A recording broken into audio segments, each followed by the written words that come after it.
Hello and welcome to today's episode of the Jacksonville Jaguars Insider Podcast.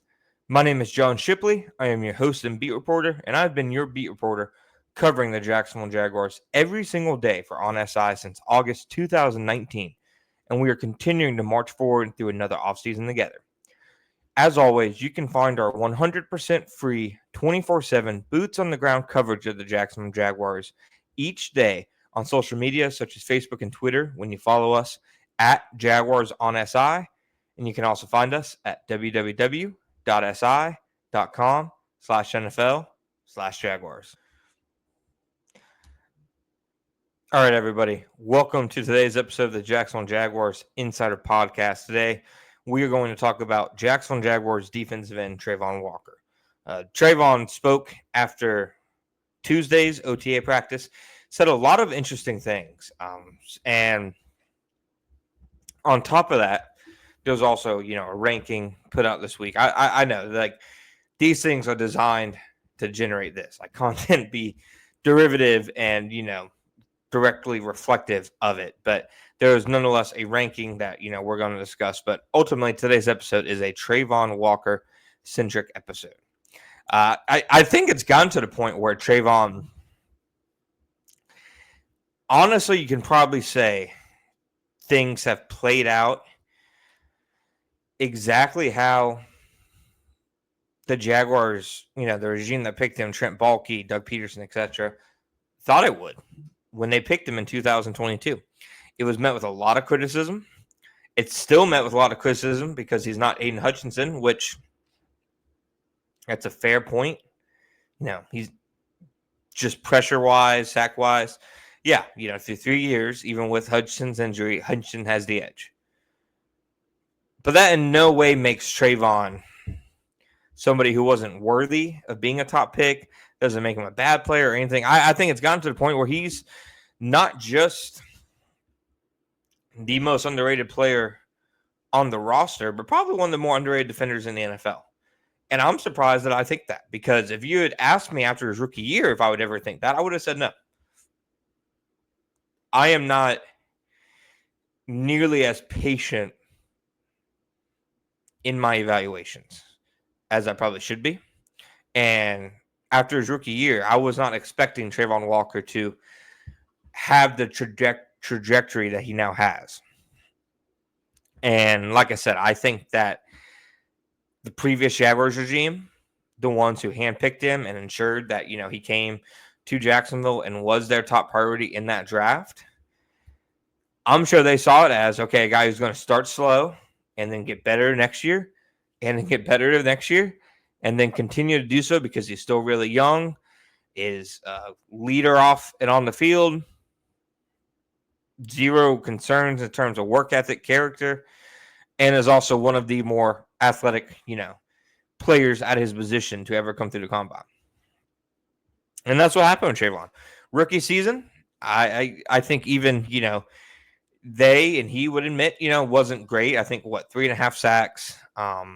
Obviously had the interception and the sack in week one. Really good debut. And then it's went a long time without producing, not great pressure numbers, etc. It was really good against the run, but was probably the fourth best pass rusher on the 2022 Jags team behind Josh Hines-Allen, Alden Key, and DeJuan Smoot.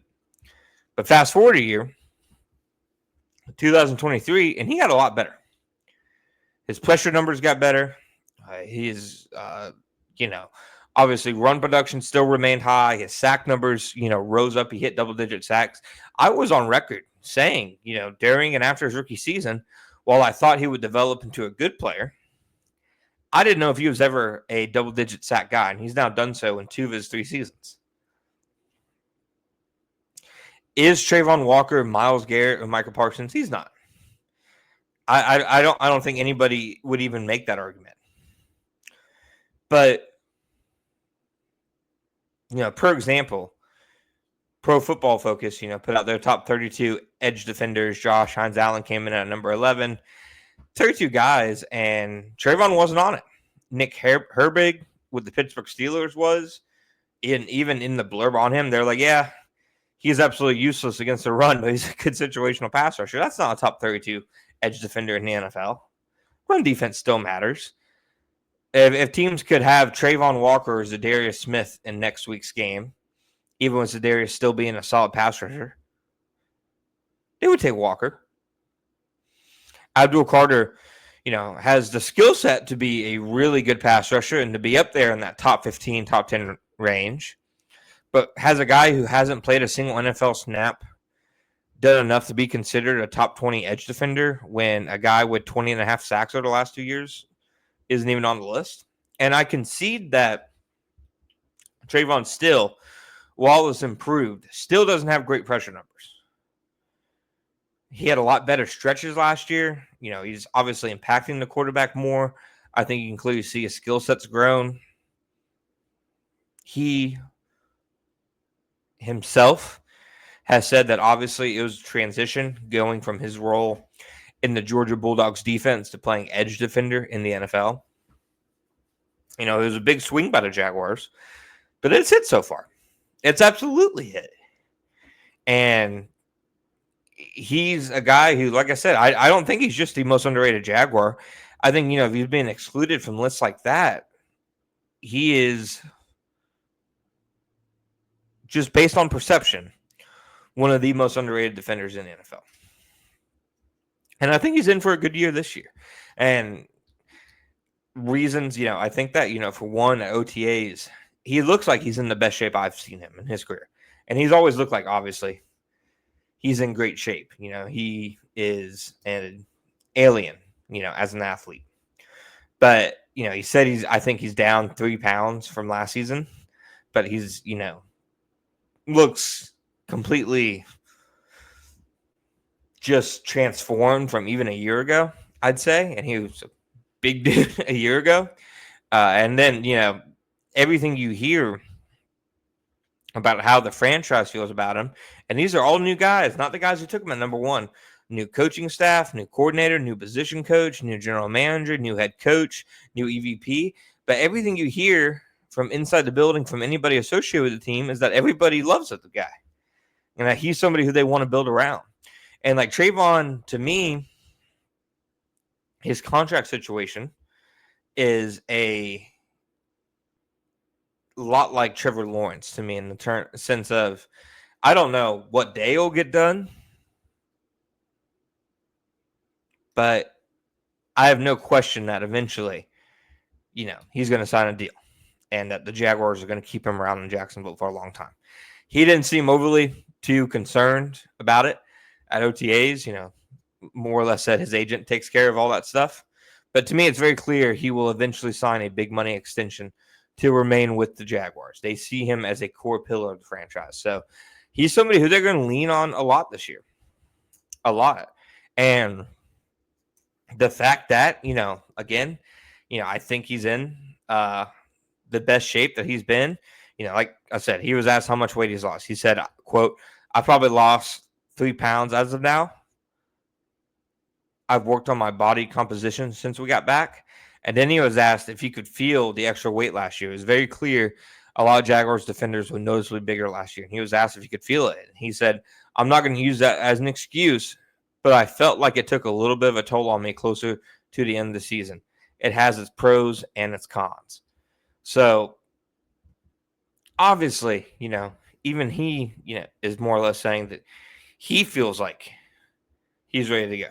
He feels like he's in the best shape that he's been in, etc. So everything's positive around Travon Walker. He's been a really good player for them.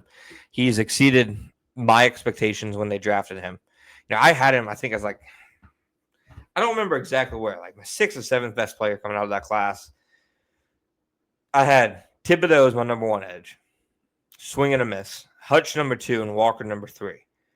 I think if you had to redo that, obviously Walker's been significantly better than Thibodeau. And I think he's been closer to Hutchinson the last 2 years than people want to admit. Or he's at least been better than people want to admit. It's not to take away from Aiden Hutchinson, who's been fantastic. But Travon Walker's been a really good player in his own right. And there's just a lot of positive momentum around the path that he's on, the trajectory that he's on, and everything around him moving forward. Thank you guys for listening to today's episode. As always, you can find us at the Jacksonville Jaguars Insider Podcast on Spotify, Apple Podcasts, and all your other podcast platforms. Please give us a review, like, or subscribe. And you can also find all of our podcast interviews, press conference videos, and practice highlights on our YouTube channel at Sports Videos on SI.